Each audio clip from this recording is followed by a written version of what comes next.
Dahil magtatapos na ngayong taon kaya tara samahan niyo kaming mag-ihaw ng kambing. Nagpakulo na nga ako ng tubig dahil pakukuluan namin yung kambing mamaya. Eto na nga at naihanda na yung kambing para pakuluan mamaya. At itong bata naman ay sobrang kulit talaga. Habang nagluluto nga kami, itong bata naman ay sobrang busy sa kanyang turutot. Ang ingay-ingay niya. Sabi ko nga ay baka magising yung kambing sa turutot niya. Fast forward gabi na nga at dumating yung tita niya si Santa. Itong batang makulit naman ay napaka-excited dahil meron siyang regalo kay Santa. Sinabihan niya siya dyan na sumayaw ka muna bago mo yan makuha at hindi naman siya nagdadalawang isip na sumayaw. Pagkakuha niya nga ng regalo niya ay umalis naman siya agad at dinala niya naman ito sa kanyang papa at agad naman niya dinistribute ang lahat ng mga regalo dyan.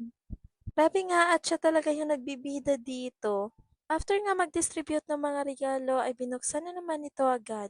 Ang saya nga ni nanay dahil nakatanggap siya ng bag. At itong makulit na bata naman ay nag-aabang dahil nihintay niya kung anong laman ng regalo ng papa niya. Grabe, sobrang saya talaga at super thank you kay Santa sa mga regalo na binigay niya sa amin. Sana ay more blessings pa ang darating sa'yo. At hanggang dito na lang, paalam, Happy New Year, bye!